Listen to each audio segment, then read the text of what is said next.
안녕하십니까. 기초간호 임상신문 라니 간조스쿨에 오신 것을 환영합니다. 오늘도 2021년 하반기 간호조무사 국가시험 기출문제를 가지고 문제풀이를 해보도록 하겠습니다. 오늘은 실기 파트입니다.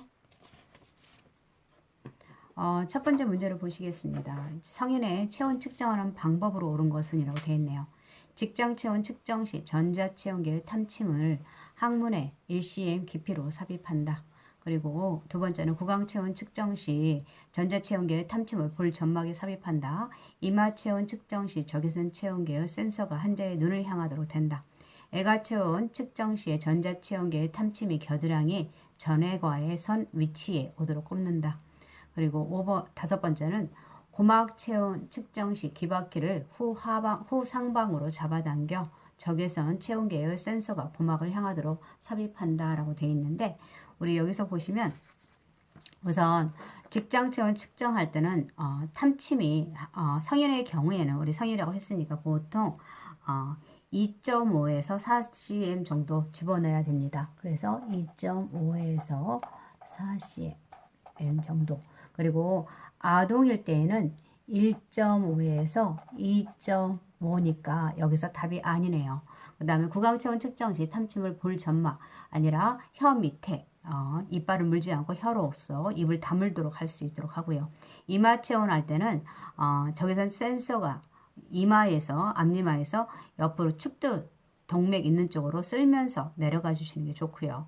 애가 체온할 때는 겨드랑이 전외가가 아니라 겨드랑이 중앙에, 애과선의 중앙에 놓도록 하는 것이 좋고요. 그리고 고막 체온할 때는 귀바퀴를 성인의 경우 후 상방으로, 그리고 아동일 때는 영아라든지 그때 후 하방이 낫고요. 그래서 여기에서의 답은 5번이 되겠네요. 네. 72번 발의 혈액순환 상태를 확인하기 위한 우리 72번 보시면 발의 혈액순환 상태를 확인하기 위한 맥박 측정 부위는 이라고 했네요.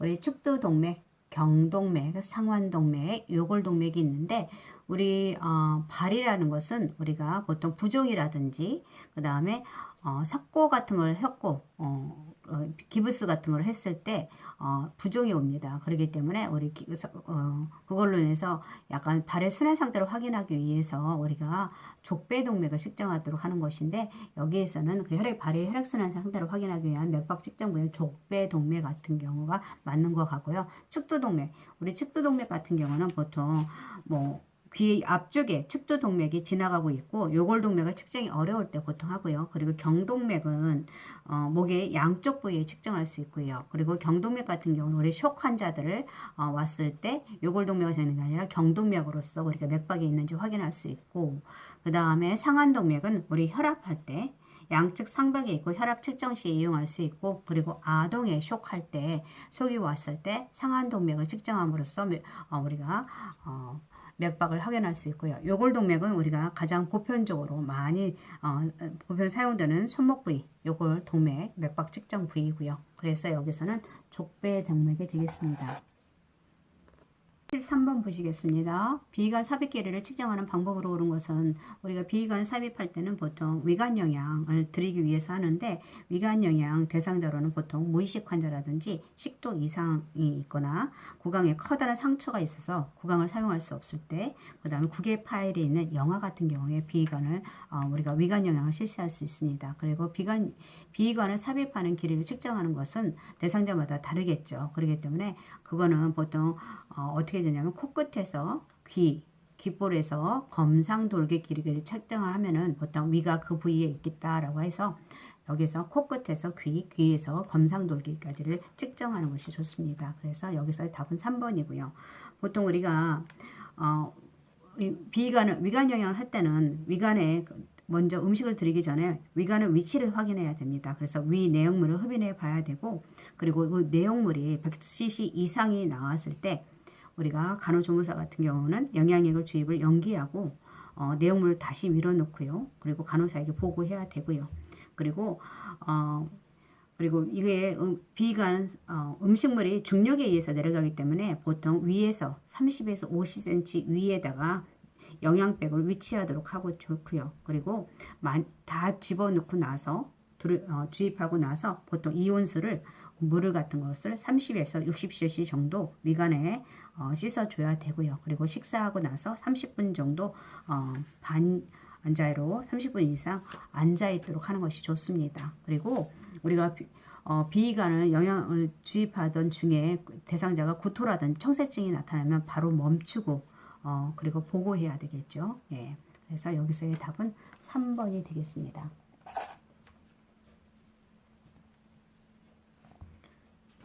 그 다음에 우리 섭취량과 배설량 측정 시 섭취량에 포함되는 것은 이라고 했네요.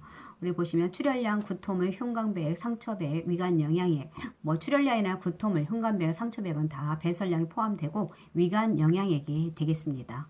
그리고 섭취량이라는 것은 IU라고 하죠. 우리 보통 IU 같은 경우는 섭취량에서는 경구로 일부로 들어가는 것이 있고 비경구로 들어가는 것이 있습니다. 그래서 경구로 들어가서 물이라든지 수분과 함유된 거 묻은 제품이 다 되고요. 오렌지 주스, 우유, 뭐 젤로 뭐 이런 것들이 포함되겠고 그 다음에 비경구는 이 외에 그래서 위간 영양액이라든지 아니면은 또 IV 수액 같은 거 그 다음에 혈액 그 수혈이죠. 그 다음에 뭐 또 뭐가 있을까요?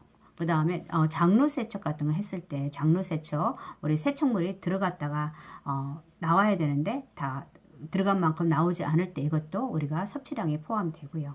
이렇게 해서 할 수 있고 그 다음에 IU는 체크는 보통 8시간마다 체크를 하고요.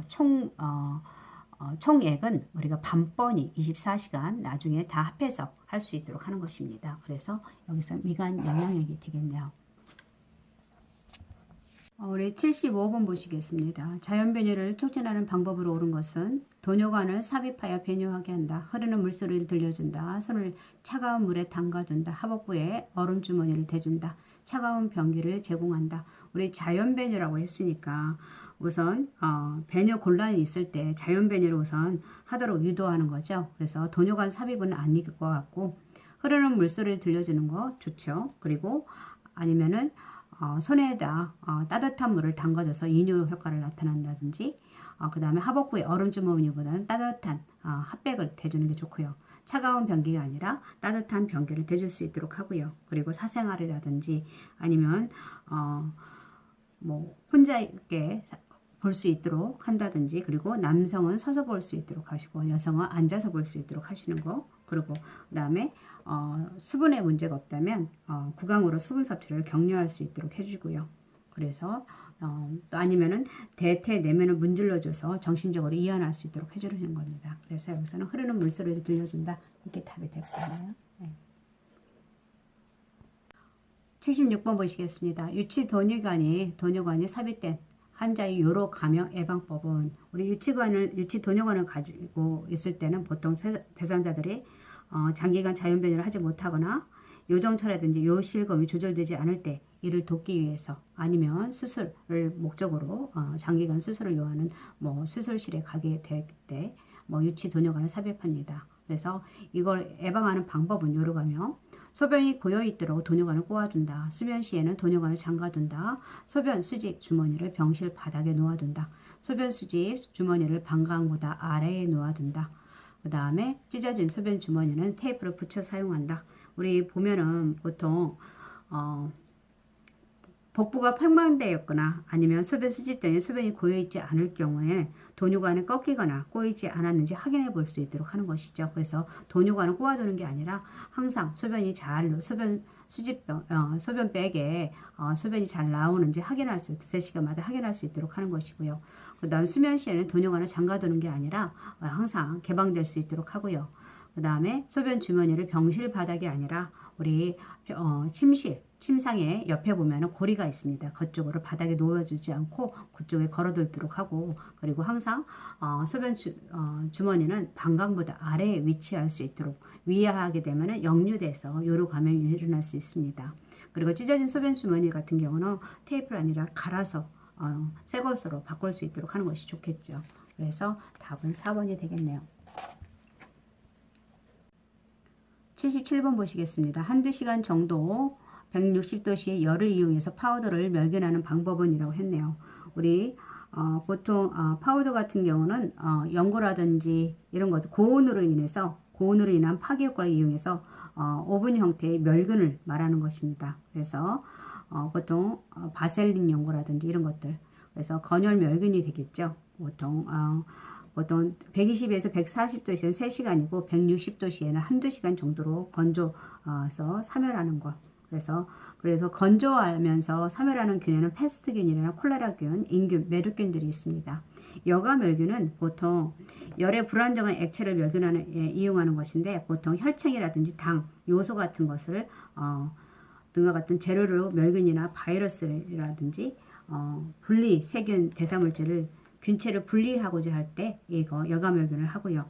그리고 급속멸균도 있고 이온가스는 보통 화학멸균이라고 하죠. 화학적 멸균 상태로 하고, 그 다음 냉멸균이라고 하죠. 38에서 55도씨. 그 다음에 내시경이라든지 유리 같은 거. 그 다음 고압증기는 120도씨에서 20에서 30분 정도. 그리고 대체적으로 병원에서 의료기관에서 많이 사용하고요. 그리고 다양한 물품들을 소독할 수가 있고요. 예, 그래서 보통 유효기간은 2주 정도 할 수 있습니다. 그래서 여기서는 건열 멸균이 되겠네요. 네.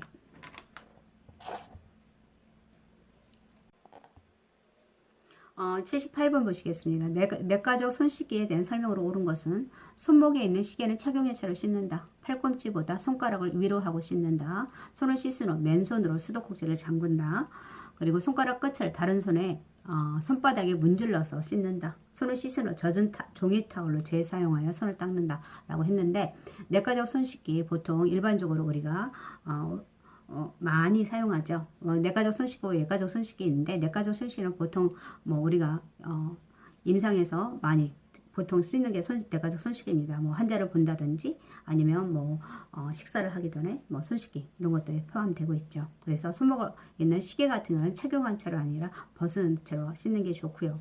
팔꿈치 손가락 위로 하는 것은 외과적 손 씻기를 설명하고 있는 것 같고, 손을 씻은 후 맨손으로 수도꼭지 아니죠. 손을 씻고 나서 마른 종이 타월로 먼저 닦고 나서 그걸로 잠그고 나서 버릴 수 있도록 하는 것이 좋습니다.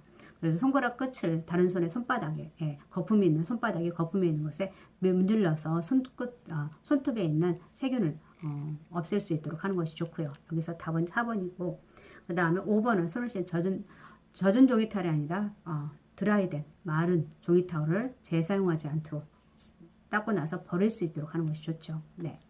그래서 여기서는 4번이 답이 되겠네요. 9번 보시겠습니다. 보호격리를 적용해야 하는 환자는 발진이 있는 성홍열 환자, 두 번째 가래가 있는 활동성 폐결핵 환자, 기침이 있는 심한 백일의 환자, 그 다음에 당일 조혈모 세포이식을 받은 백혈병 환자, 그 다음에 열이 있는 메치실린 내성 황색 포도후균을 감염 환자라고 했는데, 여기서 성홍열이나 폐결핵이나 백일의 MRSA 이런 환자들은 다 일반 격리를 해야 되고요.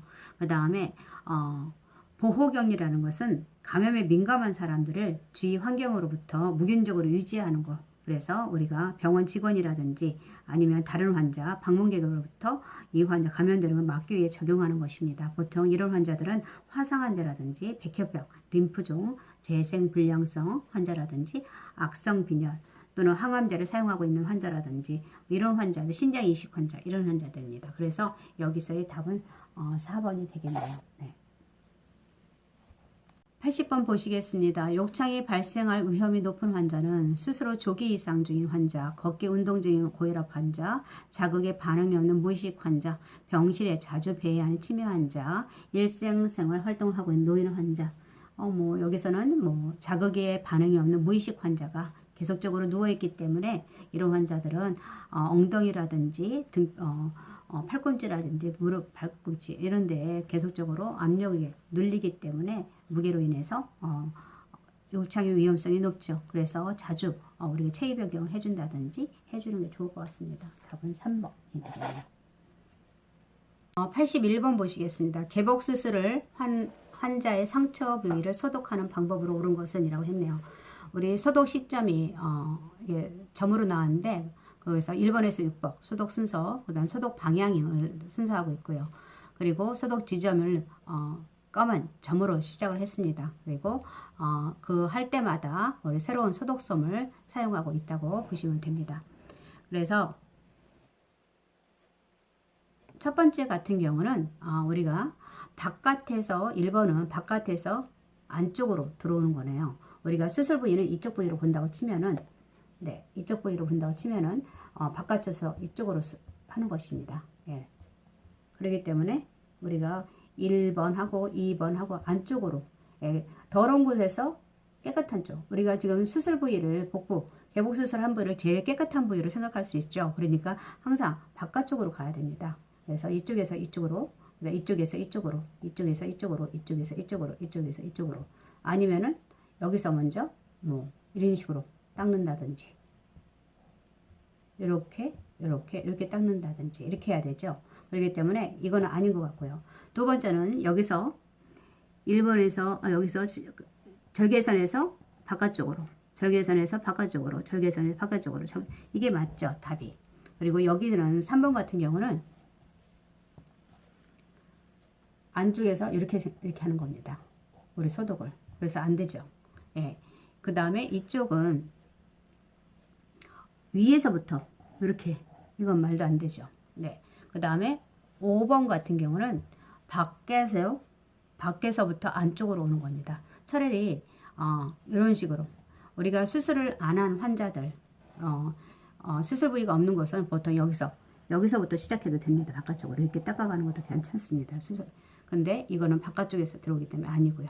그래서 여기서의 답은 2번이 되겠습니다. 네, 절개선에서 바깥쪽으로. 네.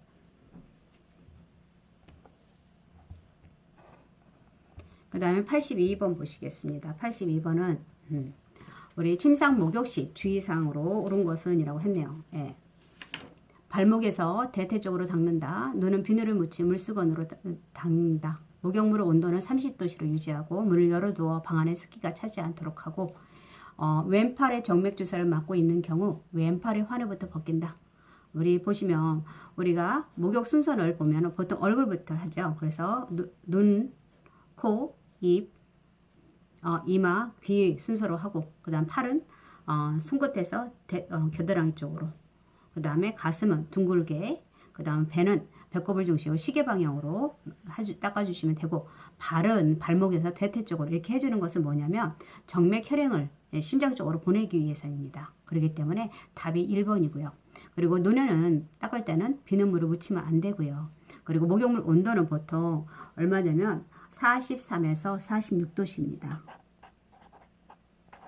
그리고 방 안의 온도는 보통 우리가 일반적으로 방 안 온도는 20에서 22도씨 플러스 마이너스 수라고 했어요. 그러니까 이거보다 조금 더 높아야겠죠. 22에서 23도씨 정도. 목욕 시간은 5에서 한 10분 정도 해주시면 되고요. 그리고 그 다음에 왼팔에 정맥주사를 맞고 있다면 먼저 오른쪽부터 벗기고 나서 편하게 왼팔부터 바뀔 수 있도록 하는 것이죠. 그래서 여기서의 답은 발목에서 대퇴적으로 닦는다 라고 말할 되고요. 13번 보시겠습니다. 침상 3발씩 간호 보조 활동으로 옳은 것은 3발로 머리를 젖은 채로 든다. 손톱으로 두피를 마사지해 준다. 환자의 눈을 수건을 덮어준다. 환자의 눈을 수건으로 덮어준다. 머리는 샴푸액이 남아있을 정도로 헹궈준다. 3발 전에 침대 높이를 간호조무사가 무릎 높이로 조정한다 라고 했는데 머리를 젖은 채로 두면 안 되겠죠. 감기 걸릴 수 있으니까 물기 없이 닦아줄 수 있도록 하고요. 그리고 손톱으로가 아니라 손가락 끝으로 두피를 마사지해주고 환자의 눈은 수건으로 덮어주는 거 맞고요. 머리는 샴푸액이 남아있지 않도록 잘 헹궈줘야 되고 3발 전 침대 높이는 간호조무사의 허리 높이로 할 수 있도록 하는 것이 좋습니다. 그래서 여기서는 3번이 되겠네요. 84번 보시겠습니다. 구강간호를 돕는 방법으로 옳은 것은 이동겸자는 치아에 직접 닦게 사용한다. 치아뿐만 아니라 혀도 닦아준다. 클로로 핵시된 원액으로 치아를 닦아준다. 곡반의 볼록한 부분이 환자의 턱 밑으로 가도록 놓는다. 과산화수소로 입안을 소독한 후에 헹궈내지 않도록 한다라고 했습니다. 구강간호, 우리 구강간호를 보시면 이동겸자 같은 거, 캘리 같은 경우로 이제 꺼즈를 싸가지고 이제 치아를 닦아주는 건데 이때는 캘리가 새기 때문에 이게 치아에 닿지 않도록 조심해야겠죠. 예, 손상을 입힐 수 있으니까 이등경자가 치아에 닿지 않도록 조심해야 되고 치아뿐만 아니라 혀도 닦아주고요. 그래서 혀를 닦아줄 때는 너무 깊이 들어가지 않도록 하는 것이 좋고요. 그다음 클로로헤시린 같은 경우는 희석해서 사용해야 됩니다. 그리고 곡반의 볼록한 부분이 아니라 움푹 패인 부분으로 환자의 턱에서 물이 흘러내리지 않도록 해주시는 게 좋고요. 그리고 가산화수소는 우리가 보통 백태 꼈을 때 하는 건데 이때는 보통 1대4로 희석해서 사용할 수 있도록 하고요. 그렇기 때문에 이거 너무 자주 해도 이거 에나멜층을 손상할 수 있기 때문에 자주 사용하지 않도록 하고 그리고 이 안에 잘 닦아낼 수 있도록 하는 것이 충분히 헹궈줄 수 있도록 하는 것이 좋습니다. 그래서 혀도 닦아준다. 답이 2번이 되겠네요. 네. 그 다음에 85번 마지막 문제를 풀어보도록 하겠습니다. 남자의 환자의 회음부 간호를 돕는 방법으로 옳은 것은 항문과 응경, 귀두 순서로 닦는다. 회음부를 찬물로 닦는다. 요도부 부위는 직선 모양으로 닦는다. 포경수술을 하지 않는 환자는 포피를 뒤집어서 닦아준다. 유치 도뇨관이 삽입된 경우 주 1회 회음부 간호를 시행한다 라고 했습니다. 우리 보시면 귀두 같은 경우는 우리가 남자 응경은 귀두, 응경, 항문 순서로 닦아줘야 되고요. 찬물이 아니라 따뜻한 물을 사용해야 되고요. 그리고 요도 부위는 동그랗게 돌려가면서 손가락 이거 주위로 동그랗게 원을 그리면서 닦아주시는 게 좋고요. 포경수술 하는 부분은 표피로 그 분비물 같은 게 쌓일 수가 있습니다. 그래서 뒤집어서 닦아줄 수 있도록 하고요. 그리고 유치도뇨관 삽입된 경우, 유치도뇨관 같은 삽입된 경우도 주 1회가 아니라 뭐 그때그때마다 할 수 있습니다. 특별한 이제는 원칙이 없습니다. 그래서 그 부위를 잘 닦아줄 수 있도록 하고요. 샤워 때라든지 뭐 이런 식으로 닦아주시면 됩니다. 그래서 답은 여기서 4번이 되겠네요. 오늘은 15문제를 풀어봤고요. 다음 시간에 마저 100번까지 풀어보도록 하겠습니다. 오늘 함께 해주셔서 감사합니다.